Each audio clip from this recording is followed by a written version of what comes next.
सारा प्रणाम। सारा इंडिया परिवार, ये मैसेज आपके मोबाइल पे आ रहा होगा। सोसाइटी ने सदस्यता आवेदन सदस्य खाता खोलने के फॉर्म की स्कैन प्रति अपलोड नहीं की है, कृपया संबंधित सोसाइटी से संपर्क करें।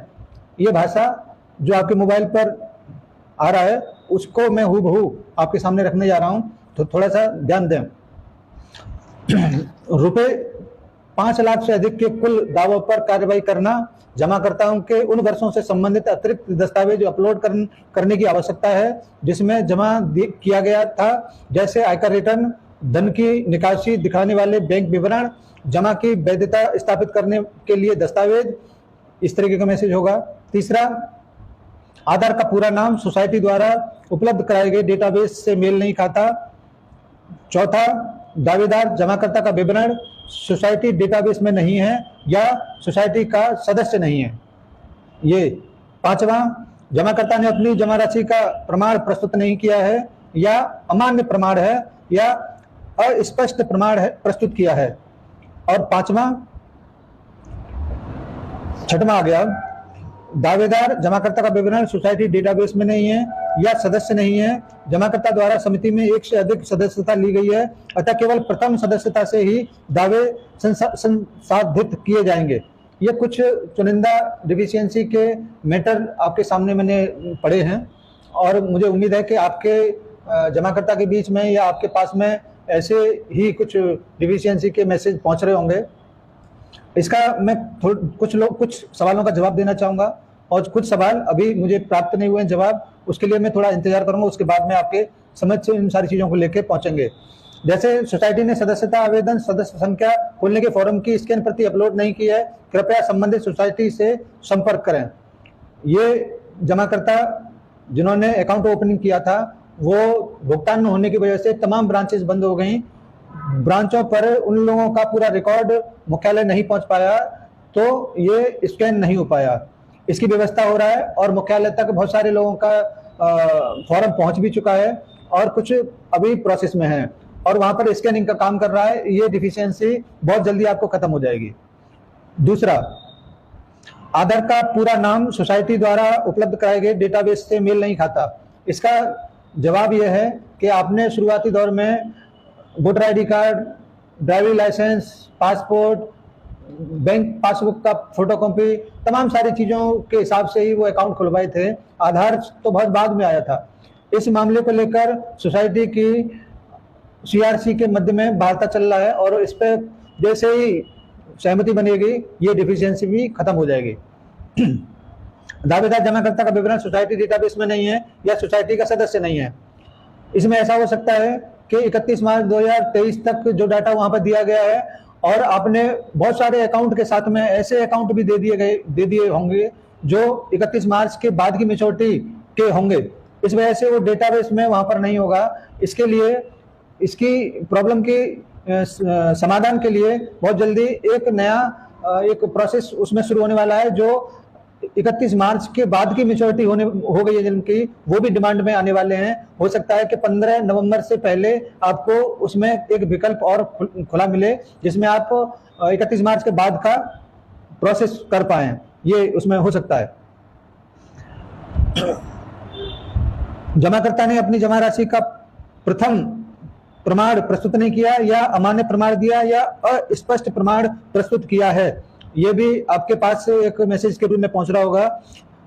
तो मैं यहाँ पे ये कहना चाहूंगा कि बहुत सारे लोगों ने केवल पीछे का अकाउंट का ही फोटोकॉपी करके उसमें डाल दिया है, आगे का भी नहीं डाला।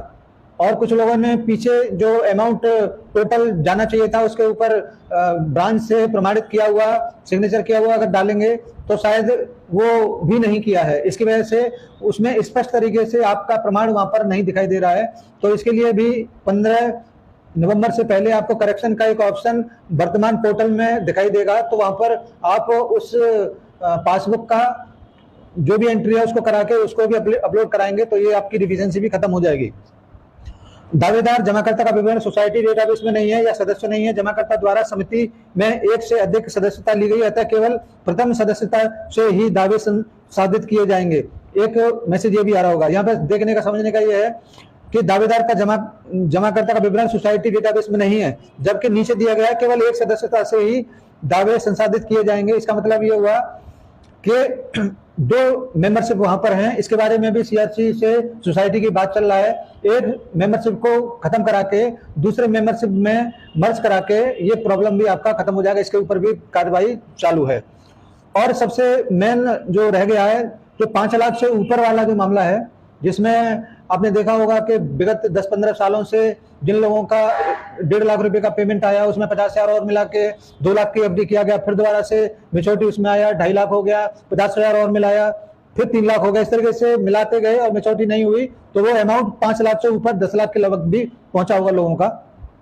तो इससे संबंधित अभी तक जो जानकारी है वो अपुष्ट है, जानकारी अभी पूरा मिला नहीं है। ऐसे समस्त जमाकर्ताओं से अपील करना चाहेंगे कि थोड़ा सा वेट करें, इससे संबंधित जो भी जानकारी होगी आपके बीच में रखेंगे और उस जानकारी को आप फिर अपने पोर्टल पर जाके उसको क्लियर करा सकते हैं।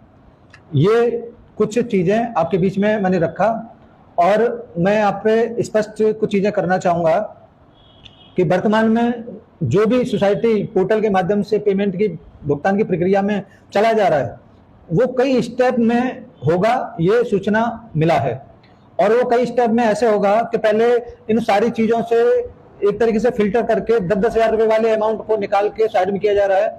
उसको उसमें जो चीज़ें क्लियर हैं उसको आपके अकाउंट में भी ट्रांसफर कुछ लोगों का हुआ है और कुछ चीज़ें जो कंसिडर हो सकती हैं उसके लिए थोड़ा वेट किया जा रहा है। इसी वजह से बल्क में आपके पास अमाउंट नहीं पहुंचा और उम्मीद ही नहीं, पूरा यकीन है कि जिस भी व्यक्ति का जो भी पैसा जमा है वो 100% मिलेगा और यहीं से मिलेगा। इसी पोर्टल के माध्यम से जो रजिस्ट्रेशन किया है उसका तमाम सारी चीजें और आने वाले कल में थोड़ी सी और क्लियर होने वाली हैं।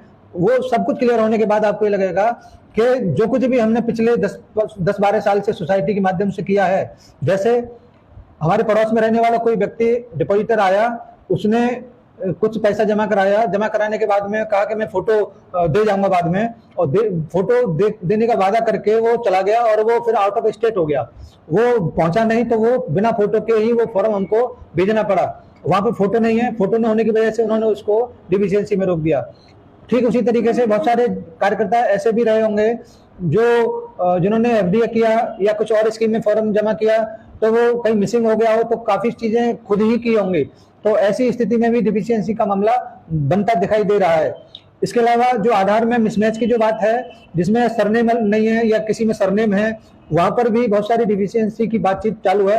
तो बहुत कॉमन जो चीजें हैं उसको कंसीडर करने का बाद सोसाइटी के माध्यम से सीआरसी में चल रहा है और जल्दी इसके परिणाम आपको देखने को मिलेंगे। एक बात बहुत ही खास और नोट करने लायक है और वो ये है कि जो कुछ भी प्रक्रिया अभी चल रहा है वो आपको बिल्कुल पाक साफ करने की तरफ अग्रसर है। और सोसाइटी जब पाक साफ हो जाएंगी तो आपके काम करने की अनुमति प्लस आपके भुगतान करने की जो तरीका है प्लस आपका जो जमा कराने का तरीका है वो भी बिल्कुल पारदर्शी और डिफरेंट टाइप का होगा। और आपको मैं याद दिलाना चाहूंगा पूरे हिंदुस्तान भर में 1000 से ज्यादा सोसाइटियां हैं और 4 सोसाइटियों के माध्यम से, सहारा की 4 सोसाइटियों के माध्यम से वो समस्त सोसाइटियां बहुत बौनी नजर आती हैं, क्योंकि इन यहाँ पर सोसाइटी में जो सदस्यों की जो संख्या है वो 10 करोड़ के लगभग संख्या है, जबकि अन्य सोसाइटी में हजारों की संख्या में ही वो संख्या या लाखों की संख्या में सदस्य होंगे। तो इतनी बड़ी सोसाइटी को बाइंड अप नहीं किया जा सकता और हर हालत में इसको एक तरीके से रिफ्रेश करके या एक तरीके से शाइनिंग करके ये दोबारा से इसमें बहुत सारी चीजें बिल्कुल क्लियर और पाक साफ हो जाएंगी, तो आपको काम करने के लिए अनुमति भी मिलेगी और बेहतरीन तरीके से आप सुविधा देने के लिए भी स्वतंत्र हो जाएंगे। तो थोड़ा सा संकट जो बचा है बहुत बड़े संकट के बाद, वो संकट ये बचा है कि बहुत सारे लोग थोड़े से इससे गुस्से में आ जा रहे हैं, थोड़ा अपना अग्रेसिव दिखा रहे हैं। तो उन सारे लोगों से मेरा अपील है कि आप थोड़ा सा, इतना वेट किया है तो अभी ये जो प्रोसेस चल रहा है इस प्रोसेस में थोड़ा सा सहयोग करें। डरने की 1% बात नहीं है, आपका एक एक पैसे का भुगतान 100% होगा, इसमें कहीं कोई रुकावट नहीं हो सकती। हाँ, इतना जरूर है कि जैसे ही ये प्रक्रिया जो प्रोसेसिंग में चल रहा है, पहले लोगों ने सुना होगा कि सीआरसी को दे रहा है, सहारा की सोसाइटियां फॉरवर्ड कर रहा है वेरिफिकेशन करके, फिर सीआरसी उसको वेरीफाइड करके कुछ प्रोसेस कर रहा है। मगर ये सुनने में आया कि जो ठीक है सोसाइटी के माध्यम से या सीआरसी के माध्यम से उनको फिल्टर करके अलग कर दिया गया, वो प्रोसेस में जा रहे हैं पेमेंट की में। मगर जिसमें डिफिशियंसी है, जिसमें कुछ विवाद हो सकता है, उनको एक ऑडिट टीम के माध्यम से थोड़ा सा देखरेख के लिए छोड़ा गया है। मुझे ये भी जानकारी मिला है कि लगभग 500 ऑडिट करने वाले लोग उस डिफिशियंसी वाले मैटर को बहुत नजदीकी से देख रहे हैं, और जैसे ही वो खत्म होगा आपका भी प्रोसेस में चला जाएगा।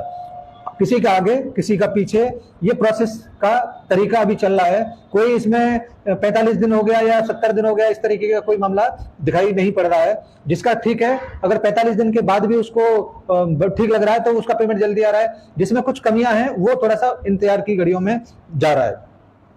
एक बात और मैं बताना चाहूंगा, बहुत सारे लोग कहते हैं अब कुछ नहीं बचा, अब हमको ये करना चाहिए, अब हमको वो करना चाहिए, अब हमको आंदोलन करना चाहिए। नहीं भाई, एक बार कोशिश किया था आंदोलन का, और उस आंदोलन में पूरे हिंदुस्तान भर से तमाम वरिष्ठों के माध्यम से सबको आह्वान दिया गया था जयपुर बसी, जहां पर डॉक्टर करोड़ीमल मीना जी के आह्वान पर हम लोग वहां पर गए थे। बड़ी मुश्किल से 8-10 हजार लोग इकट्ठा हुए थे, जबकि उस अभियान में हिंदुस्तान के टॉप वरिष्ठ शामिल थे, और वो टॉप वरिष्ठों की मेहनत के बावजूद केवल 8-10 हजार लोगों से ज्यादा का संख्या नहीं था। अगर आपके अंदर ताकत होती तो आप तो 10-11 लाख लोग हैं वहां पर पहुंचते, अपनी उपस्थिति दर्ज कराते, तो शायद बहुत सारी चीजें आज बदली नजर आती। हम लोग एकजुट नहीं है, अपने अपने कार्यों में अपनी अपनी समय व्यवस्था के कारण लगे पड़े हैं, केवल ताकत दिखाने आते हैं सोशल मीडिया पर। अगर किसी ने फेसबुक पर कमेंट किया हो, पोस्ट किया हो, उस पर वहां पे कमेंट करने के लिए, अगर कोई वीडियो बना के तमाम लोगों का हौसला अफजाई करने के लिए आता है, उसके चैट बॉक्स में आप ताकत वहां दिखाते हैं। अगर आपको ताकत दिखाने का अगर इतना ही शौक था तो उस वक्त आते जब बसी में पूरे हिंदुस्तान भर के लोगों को इनवाइट किया था, आह्वान दिया था कि आप लोग आइए, और अपनी बातों को रखने का उससे बढ़िया प्लेटफॉर्म नहीं था। मैं खुद 500 किलोमीटर दूर से केवल उस अभियान में शामिल होने के लिए गए थे। मैं एक और अभियान में जहां पर कोटा, जहां पर ओम बिरला जी से मुलाकात के लिए गए थे, वहां पर भी हम लोग गए थे। 500-600 किलोमीटर की रेंज हमारे यहाँ से होगा, और बहुत सारे लोग 1,000 किलोमीटर से आए थे।